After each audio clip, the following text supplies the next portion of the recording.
warahmatullahi wabarakatuh.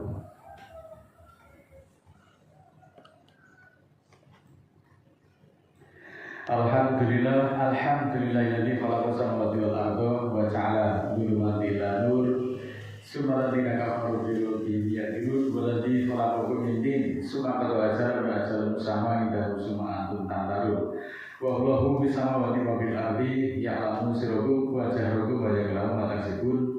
Asyhadu an la ilaha illallah wahdahu la syarika lah innama huwa ilahul wahid Allahu la ilaha illa huwa rabbul arsyil azim Allahu la ilaha illa huwa khairul qayyum Allahu la ilaha illa huwa rahmanur rahim.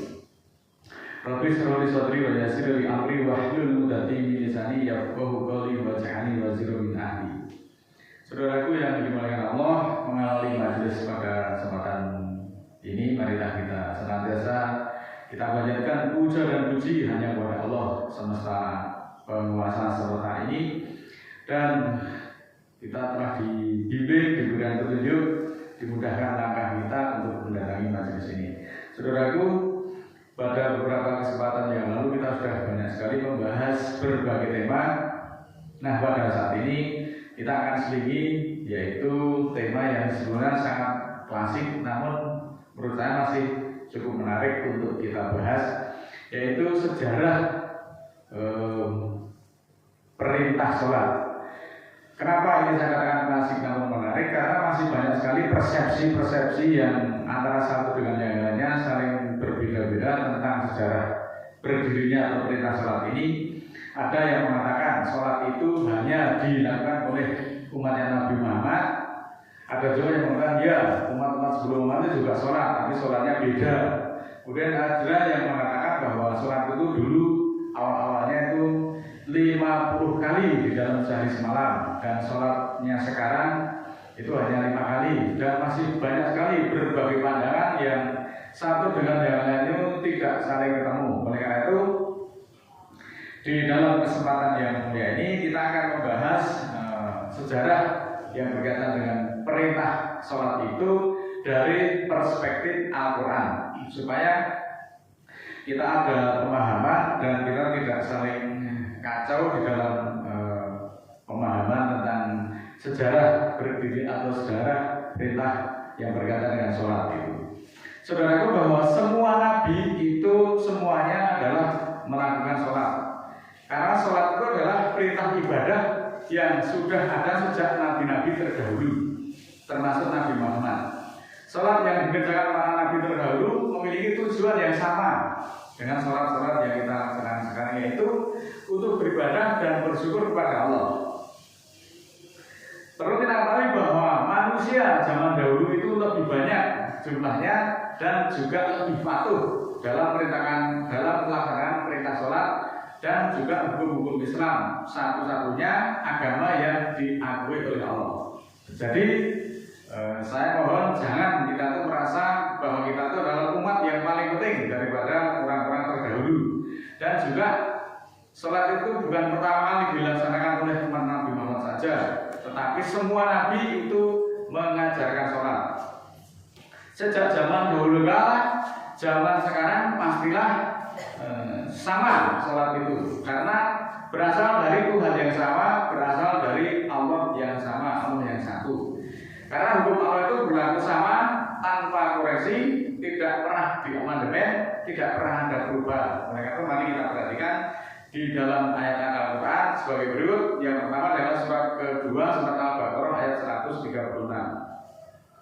A'udzubillahi minasyaitonirrajim. Bismillahirrahmanirrahim. Qulu amanna billahi wa ma unzila ilaina wa ma unzila ila Ibrahima wa Ismaila wa Ishaqa wa Yaquba wal asbati wa ma utiya Musa wa Isa wa ma utiya nabiyuna mir rabbihim la nufariqu baina ahadin minhum wa nahnu lahu muslimun, yang artinya sebagai berikut. Katakanlah, aku beriman kepada Allah dan apa yang diturunkan kepada kami, yaitu Al-Quran, dan apa yang diturunkan kepada Ibrahim dan Ismail dan Ishak dan Yakub dan Asbat, dan apa yang didatangkan kepada Nabi Ibrahim, Ismail, Ishak dan Yakub dan Asbat, dan apa yang Isa dan apa yang didatangkan kepada nabi-nabi dari Tuhan mereka, dari banyak nabi, tidak hanya Muhammad saja. Kami tidak memisahkan, kami tidak membeda-bedakan di antara seorang pun dari mereka, dan kami muslim untuknya.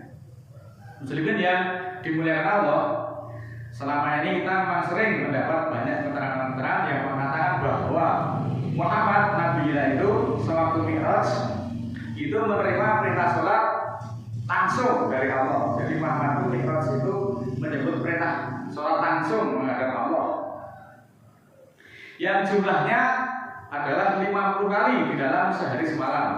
Kemudian dikatakan Muhammad bertemu dengan para nabi-nabi di langit, ketemu Nabi Musa, kemudian Musa mengusulkan agar sholat itu 50 kali dalam sehari semalam itu agar dikurangi. Kemudian Muhammad berulang kali naik turun menghadap Allah untuk meminta pengurangan, untuk meminta dispensasi, meminta perintah Allah yang sudah ditetapkan itu untuk dirubah. Akhirnya sholat itu diputuslah menjadi 5 waktu dalam sehari semalam sampai saat ini. Nah, kalau kita cermati keterangan-keterangan yang semacam itu terasa amat janggal di dalam pemikiran saya dan sangat bertentangan dengan Al-Quran. Coba kita perhatikan surat ke-33 ayat 40. Makana Muhammadun aba ahadi min rijalikum walakir rasulullahi wa khataman nabiyina wa kana Allah bikulli syai'in alim. Dan tidaklah Muhammad itu bapak dari seorang laki-laki dari kamu, tetapi dia adalah Rasul Allah dan penutup nabi-nabi, penutup para nabi, dan adalah Allah mengetahui atas setiap sesuatu. Nah, berdasarkan ayat-ayat tersebut, Muhammad itu adalah nabi terakhir, dikatakan penutup para nabi, penutup nabi-nabi. Jika benar Muhammad itu kemudian bertemu dengan Nabi Musa dan juga nabi-nabi yang lain, berarti ayat surat ke-33 ayat 40 tersebut adalah salah ataupun keliru kalau pemahamannya seperti itu. Surat ke-33 ayat 40 ini menjelaskan bahwa Muhammad itu adalah nabi terakhir dan dia tidak pernah ketemu dengan seorang nabi pun di dunia ini. Berarti riwayat yang mengatakan seperti itu adalah palsu atau salah atau memang sengaja dipalsukan untuk menipu kita semuanya. Nah, kemudian riwayat yang menyatakan bahwa Muhammad bertemu dengan Nabi Musa dan juga nabi-nabi yang lain yang dulu bertugas di bumi, yang telah mati ribuan bahkan ratusan tahun sebelumnya. Ini berarti para nabi itu masih hidup atau hidup kembali lalu berjumpa dengan Nabi Muhammad. Keterangan atau riwayat-riwayat atau cerita-cerita yang tidak jelas tersebut bertentangan dengan surat ke-40 ayat 11. Qalu rabbana amanatanas nataini wa ahyatainas nataini fa'tarafna bidunubina fahal ila khurujin min sabil. Mereka mengatakan, Tuhan kami, Engkau telah mematikan kami 2 kali dan menghidupkan kami 2 kali. Lalu kami menyadari, mengenal dosa-dosa kami. Adakah garis hukum untuk keluar? Ini pernyataan seperti ini. Bahwa manusia itu hanya hidup 2 kali dan mati 2 kali. Ini kata Al-Quran.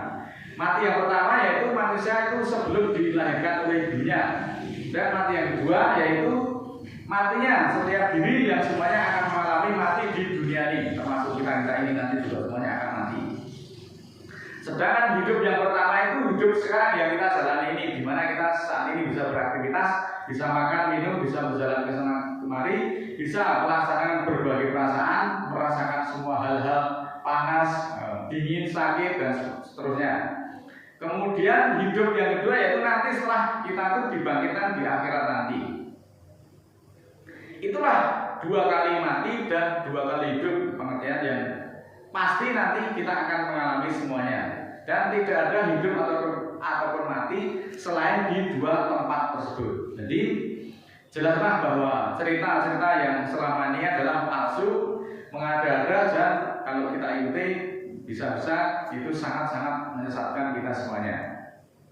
Dikatakan Muhammad itu meminta keringanan sholat dari 50 kali menjadi 5 kali dalam sehari atas usul ataupun saran dari Nabi Musa. Seolah-olah cerita semacam ini menuduh bahwa Allah itu salah atau kurang cermat di dalam menetapkan suatu perintah atau suatu aturan. Dari dimana umat itu yang ternyata diperintah sholat 50 kali sehari semalam itu ternyata tidak kuat. Nah, pemikiran yang demikian ini saya anggap hal-hal yang kurang waras menurut cara berpikir orang-orang yang cerdas. Coba kita perhatikan surat ke-6 ayat 115 selengkapnya sebagai berikut. Wa tamat kalimatu rabbika sidqan wa adlan la mubaddila li kalimatihi wa huwas samiul alim.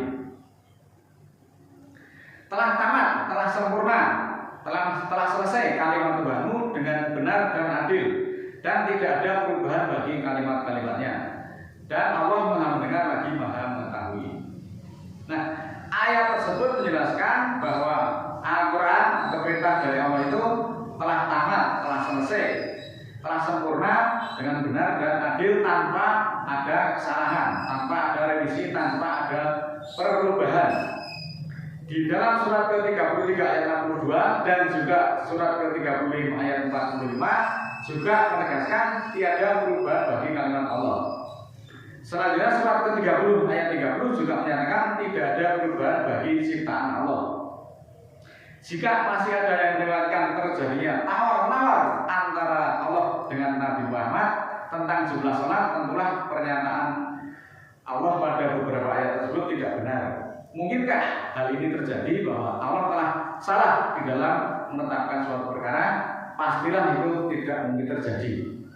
Jadi kesimpulan yang akurat adalah menurut pemikiran yang waras, tidak mungkin terjadi tawar-menawar antara makhluk dengan Sang Pencipta.